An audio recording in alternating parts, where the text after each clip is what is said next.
Hello.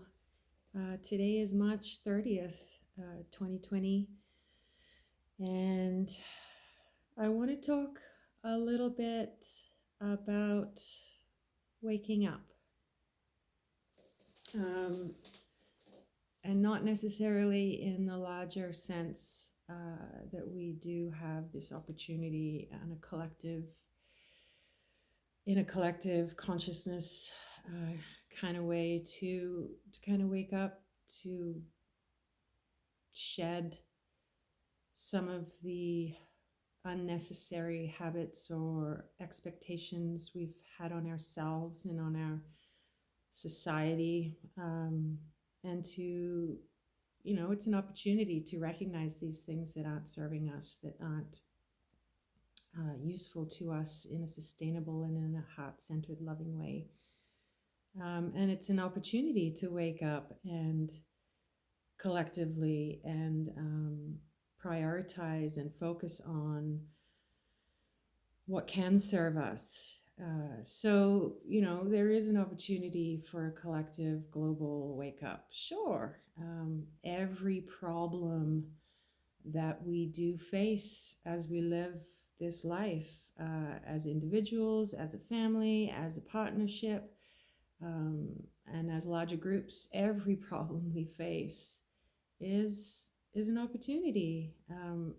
So I think most of us know that inside on some level, and taking our own pace and rhythm of embracing that to however feels right to us. But what I wanted to talk about today is the actual practice, the actual happening of physically waking up after we've been asleep. As animals, that's what happens. We want to hope that after we fall asleep, we get to wake up again. And so what is that? How does that feel to you to wake up these last several mornings, these last weeks, months, depending on where you are in the world and what you've already endured. And those of us, and there's so many of us around the world, it's kind of a chronic human condition, that many of us have operated holding trauma in our systems. So waking up and re-meeting that trauma on a daily basis is something that a lot of us are familiar with. So there's that. But now other trauma set aside, other experiences from our past that might still be lingering in our tissues, causing our physical well-being some kind of detriment, some kind of suffering. Aside from that, we now collectively face this other unknown, this global lockdown, this slowdown, and how is it going to be on the other side of that? The worries that come along with that, the question, and the loneliness as well, the fear, the anxiety. I don't like to focus on these things so much, but I at least honor them in at the very least acknowledging, shining light on them, and holding them dear with love, that I see them, those feelings. I sort of give them a little bit of an entity, a little bit of a little bit of space, to acknowledge, to shine my loving light on that feeling that I'm feeling. And what do I need, and what can I learn from it? What do I need from it? How can I shift it to something that is more solution-based, more health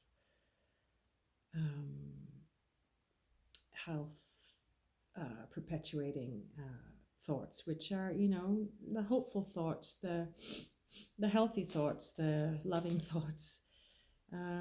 So just like when a little person, a toddler, or somebody who's not so in control of their emotions yet, they haven't gained all those skills yet. So just like imagine your difficult emotions are a little person, and you give them some love and you give them some space to be heard and seen, and then that it usually changes, it usually shifts. So I'm rambling a little bit. I wanted to talk about waking up. So waking up every day, every morning, we wake up to this reality. It's a little bit confusing. It's a little bit lonely. It's unknown. And like I said, okay, in my wake up practice, see, this is unscripted. I'm trying to organize my thoughts and share this gift with you. It's a practice of coming home every morning, a practice of mindfully acknowledging the body within which I find myself every morning. So waking up to myself first, before I let that cascade of other into my realm of focus. I pause. I ask those feelings to wait, and I first put a hand on my heart and the other hand on my gut. And I have probably just sort of stretched out, because I usually find myself kind of crumpled on the side, on one of my sides. And so when I first wake, I stretch my body out, the tip of my toes to the tip of my head, and I place my hands on the two other brains that are so often forgotten, the heart brain and the gut brain.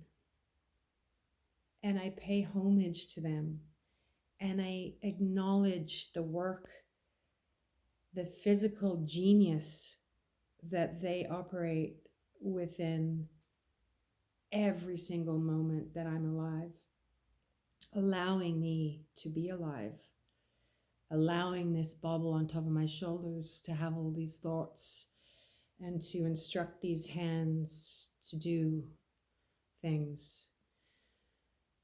When I wake, I first wake up within myself, within this body, within this animal vessel that I call home. My first home before the walls of shelter that surround me, before the community, the village, the city that I live in, before the nation, the country, the land, before our planet. All those are out from what's first right here within. Home is within. Health is within. It's within us. And this is what I get to witness in biodynamic craniosacral therapy. And it is through the teachings of this modality that I really got to learn how to come home to my body. And it's a practice. It's a practice. It's a beautiful practice.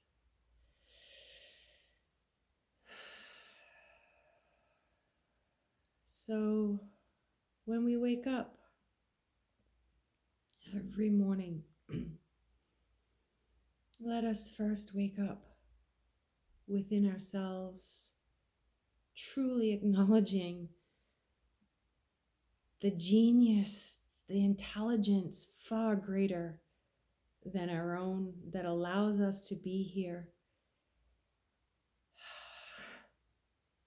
And then from that place of power, of embodied empowerment, physical genius, that place that we all have in common, no amount of money, no amount of lack, we all have these centers of genius and health in our physical selves, in our bodies. This is how we're alive. It's how we're allowed to be here. It's how we're gifted with this experience on the planet. So it's something we know. This is something I know. This is something you can know. In all the unknown is your body, your vessel is always with you. You're always with it. Love it. Pay it awe and reverence. Pay it homage. Pay it the acknowledgement, the love. I mean, really, the heartbeat, the visceral intelligence of the vagus nerve gathering input from all of our organs, all the way up. I mean, this lower thoracic and abdominal area of our bodies is far more intelligent than this. So come home to yourself and practice making that first moment of wake up every morning being just for you, to anchor in your body and find that health that's there that then can help you be more comfortable and more okay with shining that loving light on those more difficult feelings.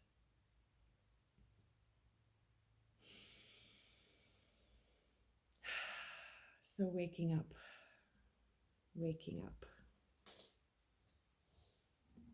Love and light beings. It's something we all have in common. We're light beings. It's proven,